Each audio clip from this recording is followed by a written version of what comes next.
Assalamualaikum warahmatullahi wabarakatuh. Ketemu lagi guys dengan aku Mika Pranaya. Gimana kabar kalian semua?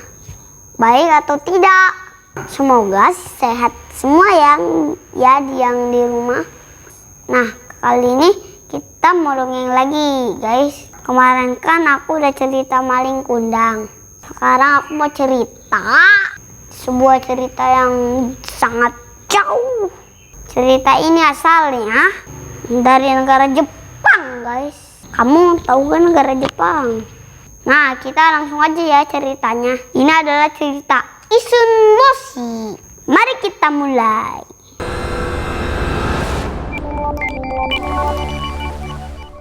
Pada zaman dahulu kala, hiduplah seorang suami istri yang tidak memiliki anak. Suatu hari, mereka pergi ke sebuah kuil dan berdoa. Oh, tolong berilah kami anak. Kami ingin punya anak. Dalam perjalanan pulang, mereka mendengar isak tangis dari rerumputan. Terus mereka mendekat ke rerumputan itu dan menemukan seorang bayi laki-laki, guys, yang sangat mungil segede jempol, terbungkus dari selimut berwarna merah. Bayi siapa ini? Tanya si suami. Entahlah, mungkin bayinya adalah jawaban doa kita, kata sang istri. Mereka membawa pulang bayi mungil itu ke rumah dan membesarkannya selayaknya anak sendiri. Sang bayi mungil tumbuh dengan sehat, tetapi ia tidak tumbuh besar. Kini besarnya cuma sampai sebesar jempol manusia. Jadi anaknya cuma segede gini guys. Bertahun-tahun ia dirawat dengan baik, tetapi ia sama sekali tidak bertumbuh. Tingginya hanya sekitar 1 inci. Maka dari itu, orang-orang memanggilnya Isun Boshi. Isun Boshi itu artinya anak 1 inci guys.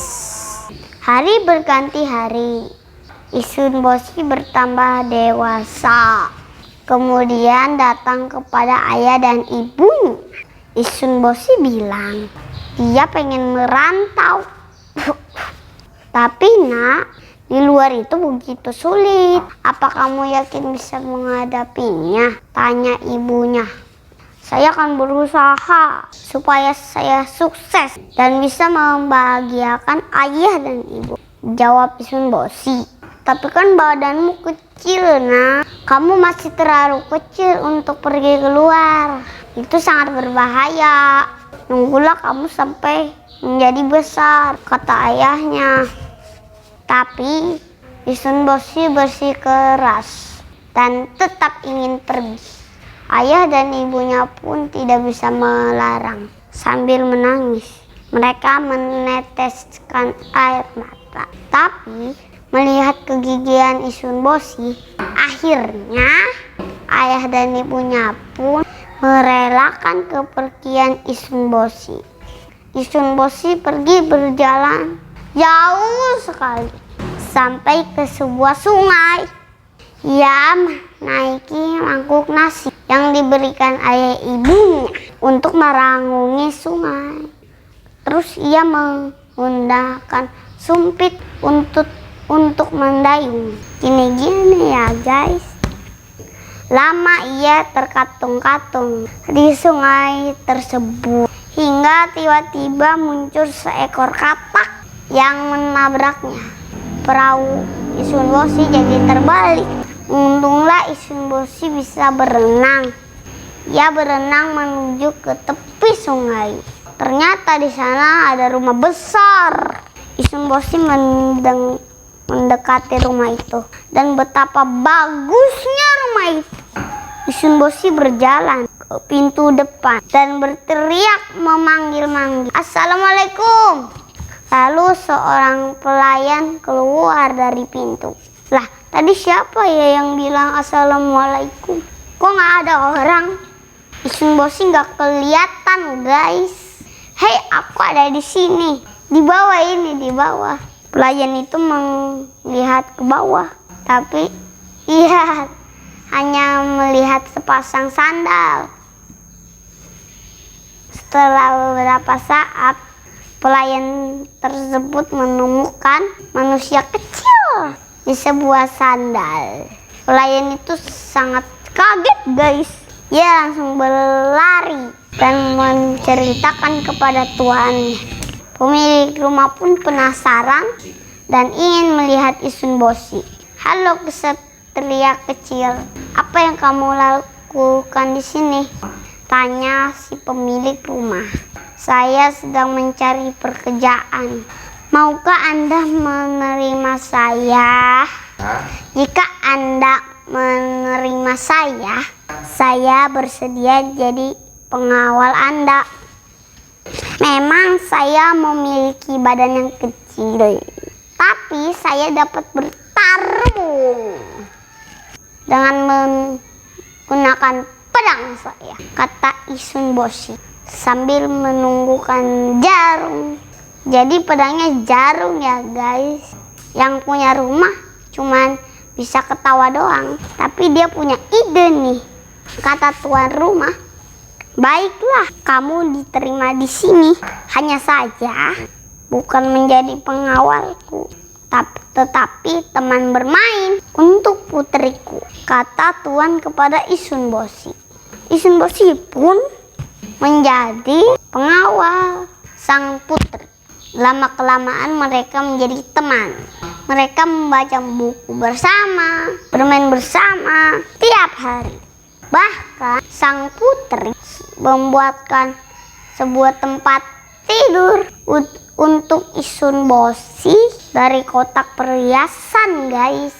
Suatu hari, sang putri dan Isun Bosi pergi ke sebuah kuil dekat rumah tersebut. Tiba-tiba, setan berwarna hijau menjijikkan muncul, guys, sambil membawa palu ajaib. Ketika setan tersebut melihat sang putri, ia berusaha menangkapnya untuk dimakan. Isun Bosi berusaha mencegahnya. Ia mengeluarkan pedang dan menusuk-nusuk jari setan tersebut. Akan tetapi, kulit setan tersebut sangat tebal sehingga jarum milik Isun Bosi tidak dapat menembusnya. Setan tersebut semakin dekat dengan sang putri. Sang putri terus berusaha melarikan diri. Melihat itu, Isun Bosi bergegas memanjat setan itu sampai di kepalanya. Isun Bosi mengeluarkan pedangnya dan menusuk hidung setan tersebut. Si setan menjadi kesakitan. Ia marah. Ia membuka mulutnya lebar-lebar, wah, dan mengeluarkan giginya yang sangat runcing. Isun Bosi melompat ke dalam mulut setan dan mulai memotong lidah setan itu dengan pedangnya. Si setan terkejut, kesakitan, dan memuntahkan Isun Bosi. Isun Bosi keluar lalu melarikan diri. Setan itu menjatuhkan palu ajaibnya. Sang putri mengambil palu ajaib itu lalu memukulkannya kepada si setan. Si setan pun mati, guys.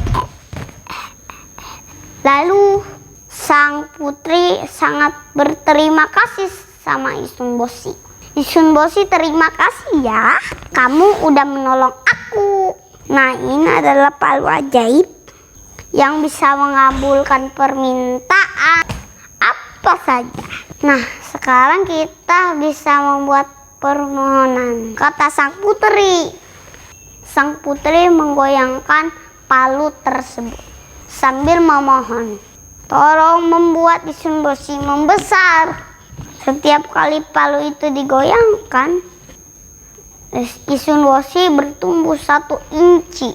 sang putri menggoyang-goyangkannya lagi sehingga Isun Bosi menjadi besar seperti pemuda sebayanya.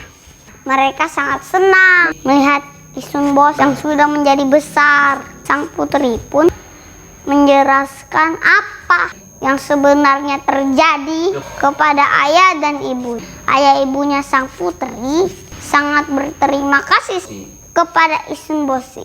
Akhirnya mereka pun berdua dinikahkan oleh ayahnya. Isun Bosi dan sang putri hidup berdua bahagia selamanya. Nah, sampai sini aja ya teman-teman. Nanti kita lanjutin lagi dongengnya dengan dongeng-dongeng yang lebih seru. Oke, sampai sini aja. Tapi kamu jangan lupa subscribe dulu channel Mika Pranaya dan bunyikan loncengnya guys. Dadah, bye-bye.